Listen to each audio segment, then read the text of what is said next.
So recently we checked out Samsung's new Galaxy A7, the 2017 edition, and in today's video let's look at the smaller offering, the Galaxy A5 2017 from Samsung. Hey guys, Ash here from C4A Tech. Let's get started.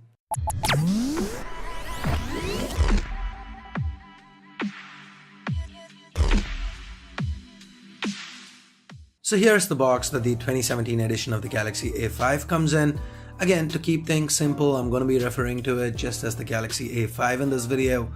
First, we've got the A5 itself. Let's peel that protective plastic off and the sticker to the back, removing that. Now let's set the A5 aside for the time being and let's get back to the box contents.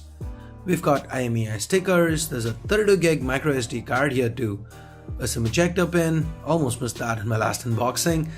We then have the warranty card and a quick start guide, earphones, a micro USB to Type-C adapter, a Type-C cable, and an adaptive fast charger.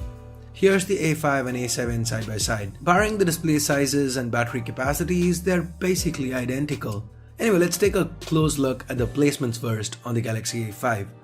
To the front, on top, we've got the sensors, earpiece, and a 16 megapixel front-facing camera. That's followed by Samsung branding and a 5.2-inch Full HD Super AMOLED display, meaning a pixel density of about 425 pixels per inch. And at the bottom, we've got the regular physical home key with a fingerprint scanner built in, flanked by the capacitive recent apps and back keys that are backlit. Just like with the Galaxy A7, this is an active fingerprint scanner, so you don't have to press the key, just place your finger on it to wake the device. To the back, we've got Samsung branding, and above that, a 16 megapixel camera with a single LED flash. Again, like with the A7, the camera does not protrude. The A5 also happens to be 7.9mm thick, by the way. The power button on the speaker is located to the right. The 3.5mm headphone jack, primary microphone, and a USB Type-C port reside at the bottom. To the left, we've got the volume buttons and a SIM tray. Up top, we've got the secondary noise cancelling microphone and another tray. Here's where you can add another SIM card and a microSD card. I really appreciate the dedicated microSD slot here. The A5 kinda looks like the Galaxy S7, even more so than the A7 given the similar dimensions. We have 3D Gorilla Glass to the back, 2.5D Gorilla Glass to the front. It still picks up a ton of smudges, but the A5 feels very solidly built, even kinda premium in hand. By the way, this is the first time that the A series gets IP68 certification, so the A5 is just as water and dust resistant as Samsung's flagships. Now underneath the hood, this A5 is powered by a 64-bit Exynos 7880 chip. This contains 8 Cortex A53 cores clocked up to 1.9 GHz each, coupled with the Mali T830 MP3 GPU and 3 GB of RAM. Now that's supposed to be on par with the Snapdragon 625, especially given that the 7880 is also built on the 14nm FinFET process.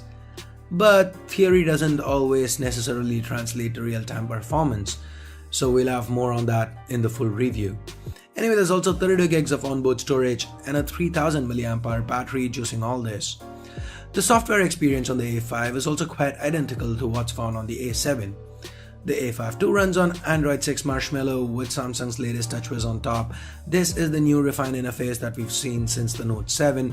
Despite this not being a flagship phone, Samsung's not omitted basics like the gyroscope sensor or ambient light sensor here. That said, haptic feedback's still disabled. Yes, you can enable it with a third-party keyboard app, but for the capacitive keys, you're out of luck. Others like support for the always-on display functionality are present. Quick launch for the camera, that is double pressing the home key to launch the camera quickly, works, and the shutter response feels quick, but sadly the camera app has a depreciated Pro mode with just the basic functionality built in. And talking about that camera, here are a few quick camera samples that we shot around the office, both with the front and rear cameras which have 16 megapixel resolutions and an f1.9 aperture. Let me know what you think about these samples. The Galaxy A5 is currently priced around the $380 mark, or about 25,000 Indian rupees. If Samsung happens to launch the A5 in India at this price, things should get interesting. Well, it's no flagship and doesn't necessarily compete with Chinese brands on paper. The A5 does seem to be a well-rounded device, at least on paper. Day-to-day performance and the camera will be the deciding factors here. Anyway, I've already been using this phone for a few days now, so we'll come out of the review quite soon. Stay tuned for that. That's it for this quick little unboxing. Give this video a thumbs up if you liked it, vote it down if you didn't. And for more videos like this, including that full review, hit that subscribe button down below if you haven't already. If you do want to pick a Galaxy A5 up, I'll be leaving direct links in the description below. Use them, that helps the channel out. So if you're done with all that and you're wondering what to watch next, here's a relevant video, click that, watch it. I'm hoping that you won't be disappointed. So that's it guys, thanks a lot for watching. Till next time, this is Ash here from C4 Retech signing off. You guys have a great day. Bye bye now.